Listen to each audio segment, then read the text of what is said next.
नमस्कार। Stock market course for beginners के 7वें lecture में आपका स्वागत है।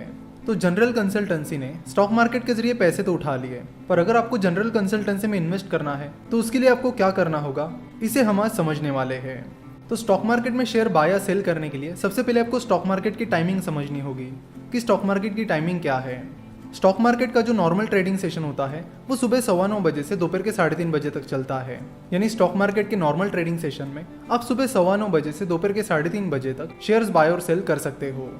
स्टॉक मार्केट मंडे से लेकर फ्राइडे तक ही स्टॉक मार्केट टाइमिंग में खुला रहता है। सैटरडे और संडे स्टॉक मार्केट बंद रहता है और कुछ हॉलीडेज को भी स्टॉक मार्केट बंद रहता है।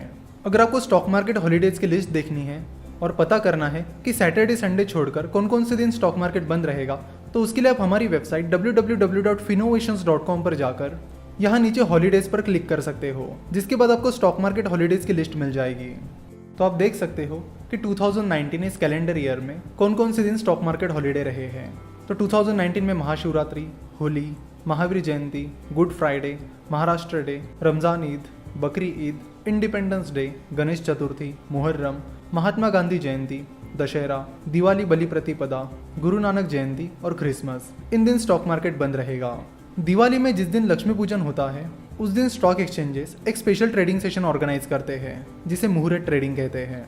तो लक्ष्मी पूजन दिन की शाम स्टॉक मार्केट 1 से 1.5 घंटे के लिए खुल जाता है, जिसके बीच आप शेयर्स बाय या सेल कर सकते हो। वैसे मुहूर्त ट्रेडिंग की टाइमिंग स्टॉक एक्सचेंजेस लक्ष्मी पूजन के कुछ दिन पहले डिक्लेयर करते हैं। अब आपको स्टॉक मार्केट की टाइमिंग तो पता चल गई। अब बात करते हैं कि अगर आपको जनरल कंसल्टेंसी में इन्वेस्ट करना है तो वो आप कैसे कर पाओगे। तो उसके लिए सबसे पहले आपको ट्रेडिंग अकाउंट और डीमैट अकाउंट खोलना पड़ेगा।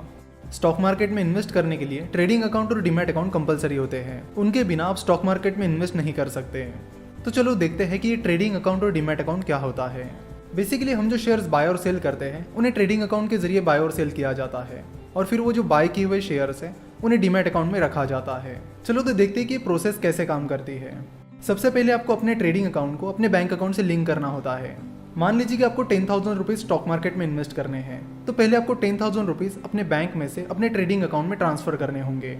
जैसे ही पैसे आपके ट्रेडिंग अकाउंट में आ जाएंगे, आप उन पैसों से शेयर्स बाय और सेल कर सकते हो। तो जब आप उन पैसों से शेयर्स बाय कर लोगे तो वो शेयर्स आपके डीमैट अकाउंट में स्टोर हो जाएंगे। चलो तो यहाँ पर सेटलमेंट के बारे में भी समझते हैं। अगर आप मंडे को कोई शेयर खरीदते हो तो वो शेयर्स T+2 के बाद आपके डीमैट अकाउंट में स्टोर हो जाएंगे। यानी अगर आप मंडे को शेयर्स खरीदते हो तो मंडे हो जाएगा T यानी ट्रांजैक्शन डे, ट्यूसडे हो जाएगा T+1 और वेंसडे हो जाएगा T+2। यानी जो शेयर्स आप मंडे को खरीद लोगे वो शेयर्स T+2 यानी वेंसडे को आपके डीमैट अकाउंट में आ जाएंगे। तो इस तरह डीमैट अकाउंट और ट्रेडिंग अकाउंट काम करते हैं। डीमैट अकाउंट खोलने के लिए कुछ डॉक्यूमेंट्स की ज़रूरत होती है, जैसे कि पैन कार्ड, आधार कार्ड, बैंक डिटेल्स एटसेट्रा। सवाल आता है कि अकाउंट खोलते वक्त बैंक डिटेल्स क्यों? कई बार कंपनीज अपने प्रॉफिट का कुछ हिस्सा अपने शेयर होल्डर्स के साथ शेयर करती है, जिसे डिविडेंड कहते हैं।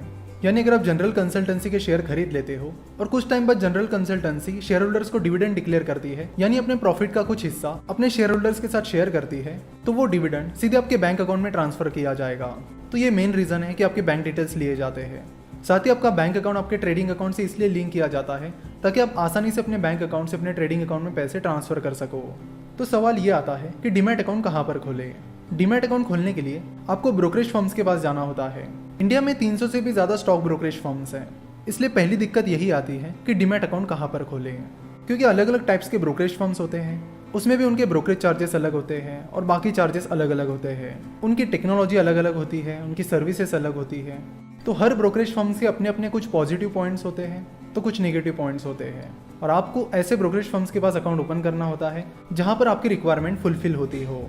इंडिया में मेनली 3 तरह के ब्रोकरेज फर्म्स होते हैं। एक होती है बैंक्स, दूसरी होती है फुल सर्विस ब्रोकरेज फर्म्स और तीसरे होते हैं डिस्काउंट ब्रोकरेज फर्म्स। बैंक्स के ब्रोकरेज चार्जेस बहुत ही ज़्यादा होते हैं, इसलिए हम उनके बारे में बात नहीं करेंगे। बात रही फुल सर्विस ब्रोकरेज फर्म्स की और डिस्काउंट ब्रोकरेज फर्म की। तो फुल सर्विस ब्रोकरेज फर्म आपके लिए एक स्पेशल रिलेशनशिप मैनेजर अपॉइंट करके देते हैं और आपको स्टॉक मार्केट की टिप्स भी प्रोवाइड करते हैं, जो कि वैसे आपको फॉलो नहीं करनी चाहिए। क्यों फॉलो नहीं करनी चाहिए इसके बारे में हम आगे कभी बात करने वाले हैं।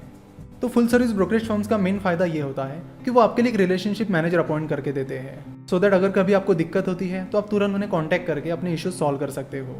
उनके लगभग हर सिटीज़ में ऑफिसेज भी होते हैं। तो रिलेशनशिप मैनेजर प्रोवाइड करने की वजह से और हर सिटी में ऑफिसेस रहने की वजह से उनके खर्चे बढ़ जाते हैं, जिसे कवर करने के लिए वो आपसे ज़्यादा ब्रोकरेज चार्जेस चार्ज करते हैं। वहीं दूसरी तरफ डिस्काउंट ब्रोकरेज फर्म्स होते हैं। डिस्काउंट ब्रोकरेज फर्म्स आपको रिलेशनशिप मैनेजर अपॉइंट करके नहीं देते हैं। उनकी बहुत ही लिमिटेड ब्रांचेस होती हैं। तो लिमिटेड ब्रांचेस और रिलेशनशिप मैनेजर का ना होना, इन चीज़ों की वजह से उनकी कॉस्टिंग कम हो जाती है, जिसकी वजह से वो आपको कम ब्रोकरेज चार्जेस चार्ज करते हैं। तो डीमैट अकाउंट खोलते वक्त आपको देखना होगा कि आपकी रिक्वायरमेंट्स क्या क्या है। तो यहाँ पर 2-3 चीज़ें बहुत इंपॉर्टेंट होती है, जैसे कि टेक्नोलॉजी, यानी उस ब्रोकरेज फर्म का ऐप कैसा है। दूसरी चीज़, वो ब्रोकरेज फर्म ट्रस्टवर्दी है या नहीं। तीसरी चीज़, उस ब्रोकरेज फर्म के ब्रोकरेज चार्जेस आपके लिए अफोर्डेबल है या नहीं। और चौथी चीज़, अच्छी सर्विस। तो ये सारी चीज़ें हैं जिन्हें आपको चेक करना होगा। अगर आप पूछते हो कि कहाँ पर अपना डीमैट अकाउंट खोले, तो हमारा जवाब ये रहेगा कि ऐसा कोई भी ब्रोकरेज फर्म नहीं है कि जो सबके लिए सूट करता हो। किसी को कोई ब्रोकरेज फर्म अच्छा लगेगा तो किसी को वो नहीं लगेगा। तो ये सब अपनी अपनी रिक्वायरमेंट्स पर है। वैसे शुरुआत में आप अपस्टॉक्स इस डिस्काउंट ब्रोकरेज फर्म के साथ अपना डीमैट अकाउंट खोल सकते हो। अपस्टॉक्स एक डिस्काउंट ब्रोकरेज फर्म है, जिसकी वजह से उनके ब्रोकरेज चार्जेस कम है। उनकी टेक्नोलॉजी भी काफ़ी अच्छी है। प्ले स्टोर पर उन्हें 4.4 की रेटिंग मिली है, जो कि स्टॉक ब्रोकिंग इंडस्ट्री में सबसे ज़्यादा है। साथ ही Upstox mister Ratan Tata funded company है, जिसकी वजह से ट्रस्ट का भी कोई इशू नहीं आएगा। तो आप शुरुआत में अपस्टॉक्स के साथ अपना डीमैट अकाउंट खोल सकते हो और चेक कर सकते हो कि क्या वो आपको सूट करता है या नहीं। वैसे अपस्टॉक्स के ट्रेडिंग और डीमैट अकाउंट ओपनिंग के चार्जेस 354 रुपये है, लेकिन आप 9211179432 इस नंबर पर हमें कॉल या व्हाट्सएप करके अपना अकाउंट फ्री में खुलवा सकते हो। तो आप अपस्टॉक्स को ज़रूर ट्राई करिए। मुझे आशा है कि आप में से ज़्यादातर लोगों को अपस्टॉक्स पसंद आएगा।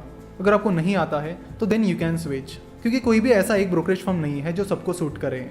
नाउ अब डीमैट और ट्रेडिंग अकाउंट तो खुल गया। अब ये कैसे पता करें कि किस कंपनी में इन्वेस्ट करना है और किस कंपनी में नहीं। तो ये एक बहुत ही इंपॉर्टेंट सवाल है, जिसे हम अगले लेक्चर से कंटिन्यू करेंगे।